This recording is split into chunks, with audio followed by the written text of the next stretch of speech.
Hello students, आज का हमारा टॉपिक है बुनाई के प्रकार, टाइप्स ऑफ वीव्स। वीविंग या बुनाई का मतलब क्या होता है? ताने और बाने के धागों को आपस में गूंथना। इसी में ही हम कुछ बदलाव करके अलग अलग प्रकार की वीव्स को तैयार कर सकते हैं। इसमें जैसे कि हार्नेस जो होती हैं, घोड़ियों की संख्या, हार्नेस की संख्या को कम ज़्यादा करके और ताने और बाने के धागों को जो उठाते हैं, ताने के धागों को, उसके क्रम में बदलाव करके हम अलग अलग प्रकार की बुनाइयों को तैयार कर सकते हैं। किसी भी कपड़े के अंदर उसकी जो गुण होते हैं, जैसे कि उसकी चमक, मजबूती, पानी सोखने की शक्ति और उसका बाहरी रूप कैसा वो दिखाई देता है, ये निर्भर करता है कि आपने कैसा धागा लिया है और कैसी बुनाई आपने की है। अब है सादी बुनाई। सादी बुनाई, प्लेन वीव, इसका मतलब क्या होता है? ये सबसे आसान होती है और ये इसमें सिर्फ 2 हार्नेस का प्रयोग किया जाता है। एक हार्नेस सम संख्या वाले ताने के धागों को ऊपर उठाती है। सम संख्या वाले मीन्स नंबर 2, 4, 6, 8, 10, 12, जो 2 से भाग होने पर 0 आते हैं। और दूसरा विषम संख्या वाले 1, 3, 5, 7, 9, उन संख्या वाले ताने के धागों को ऊपर उठाती है। उसके बाद जैसे ही वो ऊपर उठाता है ताने का धागा, जैसे पहले सम संख्या वाले उठाए तो शटल जो है बाने के धागों को लेकर उनके नीचे से निकल जाती है। फिर दूसरी लाइन में विषम संख्या वाले धागों को ऊपर उठाया जाता है और सम संख्या वाले नीचे रह जाते हैं। तो फिर विषम के नीचे से शटल जो है वो गुजरती है। ताना और बाना इस बुनाई में इस प्रकार फंसा रहता है कि ताने का पहला धागा ऊपर और दूसरा धागा नीचे, ठीक है। फिर तीसरा ऊपर है तो चौथा नीचे। इसका मतलब ये है कि इसी तरह से बाने का क्रम होगा। बाने का क्रम क्या होगा? जब ताने का पहला धागा ऊपर है, पहला धागा ताने का ऊपर है, तो पहला में बाने का नीचे आ जाएगा। दूसरे में ताने का नीचे है तो बाना ऊपर होगा। तीसरे में ताना ऊपर है तो बाना नीचे। जहाँ पर भी ताना ऊपर है तो बाना नीचे इसमें होगा। इस तरह से ये बुनाई की जाती है। इस तरह की बुनाई में कपड़े में हमें उल्टी और सीधी तरफ को पहचानना बड़ा मुश्किल होता है कि कपड़े की सीधी साइड कौन सी है, उल्टी साइड कौन सी है। ये दिखने में बहुत ज़्यादा आकर्षक, सुंदर नहीं होती है ये बुनाई, लेकिन इसकी रचना सघन होती है। पास पास सटे हुए ताने और बाने के धागे होते हैं, एक दूसरे से मजबूती से बंधे हुए होते हैं, इसलिए ये टिकाऊ और मजबूत कपड़े बनते हैं। इससे जो कपड़े पहनने, धोने, सुखाने आसान होते हैं। इस प्रकार की बुनाई को सुंदर बनाने के लिए हम इसमें कुछ बदलाव कर सकते हैं, जैसा कि ताने और बाने के धागों को अलग अलग करके कलर्स में, उससे हम इसमें लाइंस, धारियाँ और चेक बना सकते हैं, या इस कपड़े के ऊपर हम प्रिंटिंग करके इसको सुंदर, आकर्षक बना सकते हैं। इसके द्वारा जो कपड़े बुनते हैं उन्हें voile, taffeta, cambric, crepe, chiffon, organdy, georgette और मलमल, जो सादी बुनाई से बने हुए कपड़े होते हैं। अब है सादी बुनाई की वेरिएशंस या विभिन्नताएं, रूपांतरण, इनके अलग अलग कैसे हम उसको बदल सकते हैं। 2 प्रकार की होती है सादी बुनाई। पहली है रिब बुनाई, दूसरी है बास्केट बुनाई। रिब बुनाई जो होती है, इस बुनाई में ताने की मोटाई बाने से अधिक होती है। या तो हम ताना का धागा मोटा ले लें, मोटा बाने से 2 गुना मोटा हो, 3 गुना मोटा हो, 4 गुना मोटा हो, या अगर दोनों धागों की मोटाई एक जैसी है तो हम बाने का 1 धागा लेंगे और ताने के 2 धागे ले लेंगे, या 3 लेंगे, या 4 लेंगे। इस तरह से सतह पर सिर्फ ताने ही दिखाई देते हैं। इसमें अगर हम कलर ताने और बाने के अलग अलग कर दें तो वेरिएशन साफ दिखाई देती है। इसमें वस्त्र पर हल्का सा उभार दिखाई देता है, लाइनें सी दिखाई देती हैं उभरी हुई, और ये आकर्षक कपड़ा होता है। कई बार बाने से अधिक मोटे ताने के धागों को हम ताने से बाने को मोटा ले लेते हैं। यहाँ हम वेरिएशन क्या कर सकते हैं? ताने की मोटाई की जगह हम बाने की मोटाई ज़्यादा और ताने की कम ले सकते हैं। तो उससे रिब्स जो हैं वो या तो लंबाई में बनती हैं या चौड़ाई में बनती हैं। अगर रिब्स या धारियाँ लंबाई में फील होती हैं तो बाने वाली रिब है, चौड़ाई में हो तो ताने वाली रिब है। इसका कई बार क्या होता है कि दुकानदार अपने लालच के लिए क्योंकि नीचे वाला जो धागा रह गया, अगर इस वाली में बाना नीचे है तो वो धागा दिखता नहीं है, तो घटिया धागा लगा देते हैं। या छोटे और कम ऐंठन वाले, जितनी ज़्यादा धागे में ऐंठन होगी ज़्यादा मजबूत होगा, तो कम ऐंठन वाले धागे वो बीच में लगा देते हैं, तो उससे घटिया कपड़ा हो जाता है। इसके द्वारा पापलिन, टैफ्टा और पर्दों के कपड़े इस रिब बुनाई के द्वारा बनाए जाते हैं। उसके बाद है बास्केट बुनाई।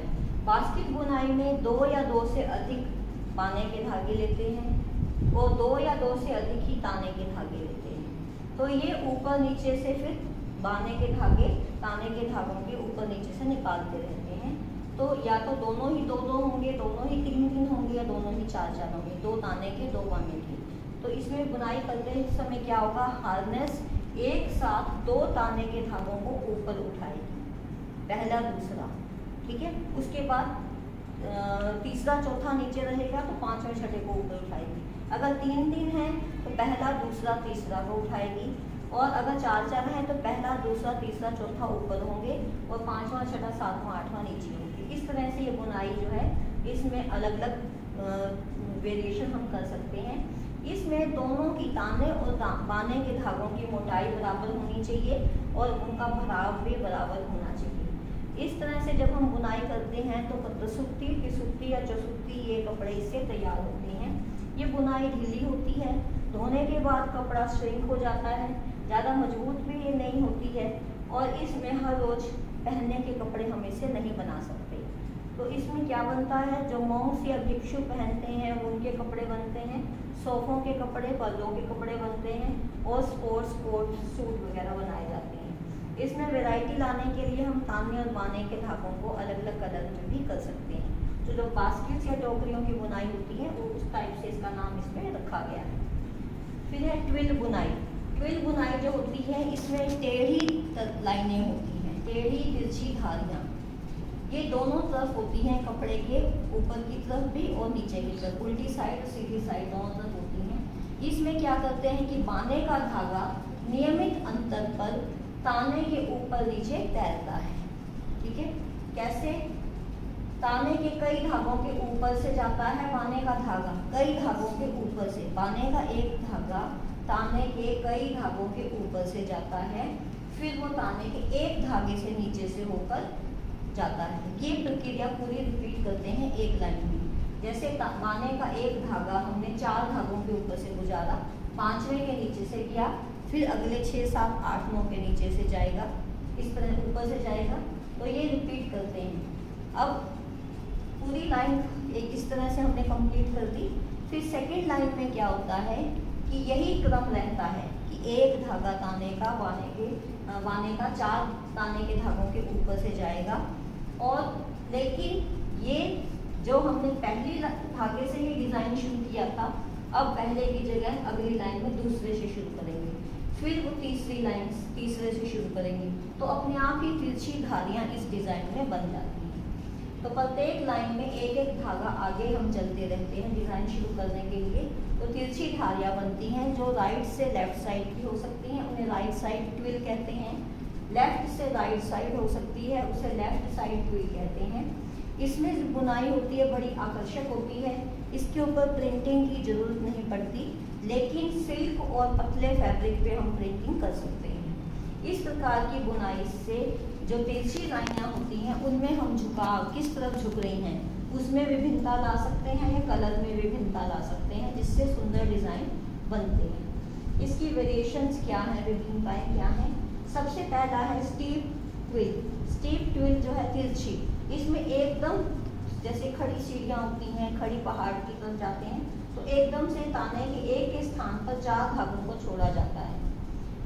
जिगजैग में क्या होता है, जिगजैग आड़ी टेढ़ी जो होती हैं, इसमें कुछ धागों तक तो एक प्रकार की ट्विल हम यूज़ करते हैं, उसके बाद फिर दूसरी तरह का डिज़ाइन शुरू कर देते हैं, दूसरे प्रकार की ट्विल हम उसमें शुरू कर देते हैं, उससे हम धागों को ताने और बाने को उठाना बैठाना शुरू कर देते हैं। फिर है पॉइंटेड नोकदार। नोकदार ट्विल क्या होती है, तिरछी धारियों को मिला के एक इधर से तिरछी लाइन ले ली, एक इस तरह से होगी, तो दोनों तरफ की तिरछी लाइनें ऊपर मिल गई, नोक बन गई। इस तरह से नोकदार डिज़ाइन इसमें बनाते हैं। फैंसी में कोई विशेष प्रकार की विधि नहीं होती, बस बुनाई ऐसी की जाती है कि आकर्षक डिजाइन बने। फिर है एंटवाइनिंग, गुथी हुई आपस में। ये काफ़ी घनी होती है, इसमें ये ध्यान रखा जाता है कि ज़्यादा तिरछी ना बने, सिर्फ 45 डिग्री तक, उससे एक्सीड बड़ा कोण नहीं बनना चाहिए। फिर है हेरिंगबोन ट्विल। हेरिंगबोन ट्विल में क्या होता है, थोड़ी थोड़ी दूरी के बाद सादी ट्विल को बुनाई की उल्टी तरफ कर दिया जाता है। हेरिंगबोन टांका, जैसे कढ़ाई में तुमने बनाया भी होगा, मच्छी टांका जिसको बोलते हैं, उसी तरह से डिजाइन बनता है। फिर है डायमंड। डायमंड जो ट्विल होती है, इसको चौखाने वाली ट्विल भी कहते हैं, चार खाने वाली। इसमें बाने के धागों को घटाकर या बढ़ाकर चौखाने जैसा डिजाइन बनाया जाता है। फिर है वार्प फेस ट्विल। इसमें ताने के धागों की संख्या अधिक रखी जाती है, जिससे कपड़ा मजबूत होता है, बुनाई मजबूत होती है, ऐंठन अच्छी आ जाती है और फ्लेक्सिबिलिटी कपड़े में ज़्यादा होती है, जल्दी खराब ये कपड़ा नहीं होता। उसके बाद है फिलिंग फेस। फिलिंग फेस जिसमें बाने के धागों की संख्या अधिक रखते हैं, ये कपड़ा ज़्यादा मजबूत नहीं बनता। ट्विल बुनाई में अगर हम 4 से ज़्यादा धागों को करें कि बाने का एक धागा नियमित अंतर पर ताने के 4 से ज़्यादा धागों के ऊपर से अगर गुजरता है, ऊपर नीचे तैरता है, तो मजबूती कम हो जाती है। ट्विल बुनाई के द्वारा जो कपड़े बनते हैं, कपास से हम गैबर्डीन, जीन, डेनिम और खाकी बनाते हैं। लिनन से हम नैपकिन, चादर, तौलिए बनाते हैं। ऊन से हम ट्वीड और वर्स्टेड वूल बनाते हैं और इससे कोट, पर्दे और कालीन जो हैं, ये नॉर्मली हम इस बुनाई के द्वारा बनाते हैं। उसके बाद है सैटिन बुनाई। सैटिन बुनाई क्या होती है? सैटिन बुनाई से शाइनिंग वाला कपड़ा बनता है, जो चमकदार होता है, मजबूत चिकनी सतह वाला होता है, बहुत ज़्यादा मजबूत नहीं होता, छिट भी जाता है जल्दी। इसमें प्रत्येक ताना बाने के 4 धागों के ऊपर से, ताना बाने के 4 धागों के ऊपर से जाता है, 5वें से गुथा हुआ होता है। उसके बाद फिर 6ठे, 7वें, 8वें, 9वें के ऊपर से जाएगा और 9वें से 10वें से गुथा हुआ होगा। इस तरह से बुनाई होती है। Slipper satin. स्लीपर साटिन एक साटिन की वेरिएशन है, उसमें 4 की जगह 7 धागों के ऊपर से और 8वें से गुथा हुआ, फिर उसके बाद 9, 10, 11, 12, 13, 14, 15 के ऊपर से, फिर 16वें से गुथा हुआ, इस तरह से चलता है। अब ये ताने की धागे की सतह के ऊपर, सरफेस के ऊपर सिर्फ ताने के धागे ही दिखते हैं, क्योंकि बाने का धागा जो है वो नीचे रह जाता है, तो सतह चिकनी बनती है, अधिक शाइनिंग वाले कपड़े होते हैं और ताने को इसमें कई बार कम ऐंठन भी दे दी जाती है कि वो ना और ज़्यादा शाइनिंग आ जाए। इसमें वार्प सरफेस, ऊपर सिर्फ तानों की सतह ही दिखाई देती है, एक जैसा कपड़ा बिल्कुल स्मूथ एक जैसा लगता है, कोई धारियाँ कुछ भी उसमें नहीं दिखाई देता। इस कपड़े का लटकाव, फॉल जो पहनते हैं बहुत अच्छा आता है। ट्विल की अपेक्षा कंपैरिजन में ये भारी होती है बुनाई, दोनों साइडों को आसानी से हम पहचान सकते हैं, लेकिन मजबूती कम हो जाती है, कपड़े छिद जाते हैं।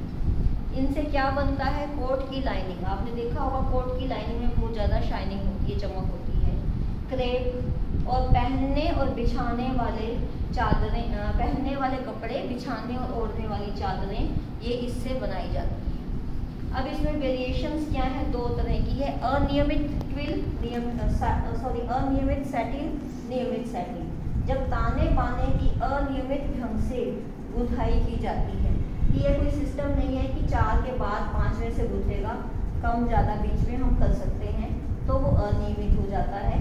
लेकिन नियमित में कम से कम 5 और अधिक से अधिक 12 तानों को नीचे से बाना गुजरता है। ठीक है, बाना कम से कम 5 या ज़्यादा से ज़्यादा मैक्सिमम 12 कर सकते हैं, उनके नीचे से बाना गुजरता है। तो संख्या जो है वो सेम रखनी है, बदलना नहीं है। एक बार जो फिक्स कर दी, स्थान बदल जाता है कि कौन से धागों के ऊपर नीचे से जाएगा। सैटिन से जो कपड़े बनते हैं उसमें slipper satin, crepe satin, Venetian satin और ब्राइडल सैटिन, ये इसकी 4 वेरिएशन है। उसके बाद है साटिन बुनाई। साटिन बुनाई जो है सैटिन के बिल्कुल ऑपोजिट होती है, विपरीत होती है। इसमें बुनाई में सतह पर तानों के स्थान पर बाने के धागे ऊपर दिखाई देते हैं। तो यहाँ पर हम क्या करेंगे, प्रत्येक बाने का धागा, प्रत्येक बाना ताने के 4 धागों के ऊपर से जाएगा। ठीक है, सब चेंज कर दोगे आप। तो सतह पर सिर्फ बाने ही बाने दिखाई देते हैं। और सैटिन और साटिन में क्या अंतर है, सतह पर अगर फिंगर्स हम घुमाकर देखते हैं तो जब पता से कैसे चलता है कि कपड़ा सैटिन का है या साटिन का है, तो जब हम उसकी कपड़े की शाइनिंग वाला वो कपड़ा है, हम उसके ऊपर फिंगर्स अपनी फेरेंगे तो अगर लंबाई में आसानी से उंगलियां फिरती हैं तो सैटिन है, और चौड़ाई में उंगलियां आसानी से फिर जाती हैं तो कपड़ा साटिन होता है। बुनाई करते समय हमें क्या ध्यान रखना है, कोई भी बुनाई हो, चाहे वो सादी हो, चाहे वो ट्विल हो, चाहे वो सैटिन हो, साटिन हो, क्या ध्यान रखें, अगर शटल बुनाई करते हुए बीच बीच में उलझती है तो फंदे को चेक कर लें, क्योंकि फंदे में कोई खराबी है उसको ठीक कर लें। अगर कंघी के दांते टेढ़े मेढ़े हो जाते हैं तो उनको भी ठीक कर लें। अगर ताने का धागा पूरा एक समान लेना चाहिए, एक जैसी मोटाई का, कहीं पतला मोटा इस तरह से ना हो। बाने के धागों को आवश्यकता अनुसार ठोकें, अगर कम ठोकेंगे तो शटल फंस जाती है, ज़्यादा ठोकेंगे तो ताना फट जाते हैं, ताने के धागे टूट जाते हैं।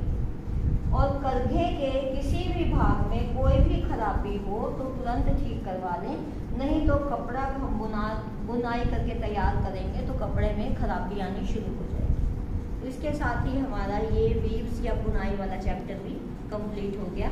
Thank you.